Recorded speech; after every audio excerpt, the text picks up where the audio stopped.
আমার গত 14 ডিসেম্বর 1949 সালে 14 ডিসেম্বর বুধবার সকাল 10:00 ব্রাহ্মণবাড়িয়া সম্ভ্রান্ত মুসলিম পরিবারে তার মায়ের কুল আলোকিত হয়ে ঈদের চাঁদ হয়ে বাংলার জমিনে আগমন করেন।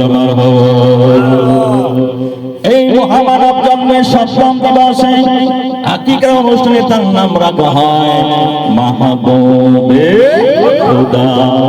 ইশকে মাহবুবে খুদা জিস দিল में खास नहीं लाखों मगर ईमान में कामिल नहीं। আমাদের অনেক অনেক ভণ্ডরা এই নাম নিয়ে তারা অপপ্রচার করছে। দেওয়ানবাগীর নাম হইল মাহবুবে খুদা, দেওয়ানবাগী নিজের খোদা দাবি করছে। বলেন নাউজুবিল্লাহ। ঠিক না? মানুষের নাম আছে না, আল্লাহ নাম কয়টা? আমরা শুনি 99, রহিম, রহমান, সাত্তার, খালেক, মালেক, আছে না নাই? তোমার কি ওনার নাম হয়েছে রহমান? উনি কি আল্লাহ হয়েছে না রহমানের বান্দা হয়েছে? ওনারে কেউ আল্লাহ কয় না।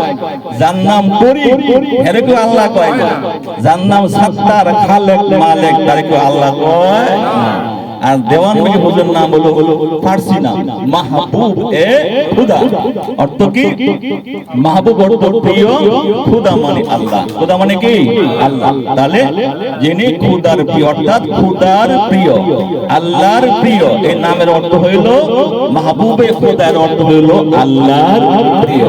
কিন্তু অর্থ ফেসবুক লাগায়া কয় দেখো দেওয়ানবাগী নিজের খোদা দাবি করছে, এর নাম রাখছে মাহবুবে খুদা। ঠিক না? সম্মানিত আল্লাহর বন্ধু সাহেব রহমাতুল্লাহি আলাইহি বক্তব্যে পড়াশোনা শেষ করে তৎকালীন তালশহর করিমিয়া আলিয়া মাদ্রাসায় ভর্তি হন, টাইটেল পাস করেন। তিনি এমন কি গাদা ছাত্র ছিলেন না, তিনি ছিলেন একজন ব্রিলিয়ান্ট মেধাবী ছাত্র। সেই পাকিস্তান পিরিয়ডে তিনি সারা বাংলাদেশে বোর্ড স্ট্যান্ড করা ছাত্র বাবা দেওয়ানবাগী। বলেন মারহাবা। শুধু বোর্ড স্ট্যান্ড করে না, বৃত্তি সহকারে দাখিলে বৃত্তি সহকারে বাবা দেওয়ানবাগী তৎকালীন সময় 28 টাকা বৃত্তি ছিল মাসিক। 28 টাকা ওই সময় দাম আছে না, এখন 28,000 বেশি। ঠিক না? ওই সময় তিনি দাখিলে বৃত্তি সহকারে 28 টাকা মাসিক হারে বৃত্তি সহকারে বাবা দেওয়ানবাগী বাংলাদেশে বোর্ড স্ট্যান্ড করে চলেন। অতঃপর তিনি টিকিটের সাথে টাইটেল পাস করেন। 1971 সালে দেশে যুদ্ধ লাগলো।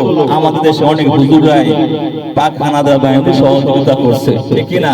কিন্তু বাবা দেওয়ানবাগী রহমাতুল্লাহি আলাইহি তার সাথে আরো 71 জন সৈনিকের সাথে নিয়ে তিনি মুক্তিযুদ্ধে যোগ দেন। দিয়া তিনি ট্রেনিং করে তিনি শরীরে যুদ্ধ করে এই বাংলাদেশের স্বাধীনতা আনয়ন করেন। বলেন মারহাবা।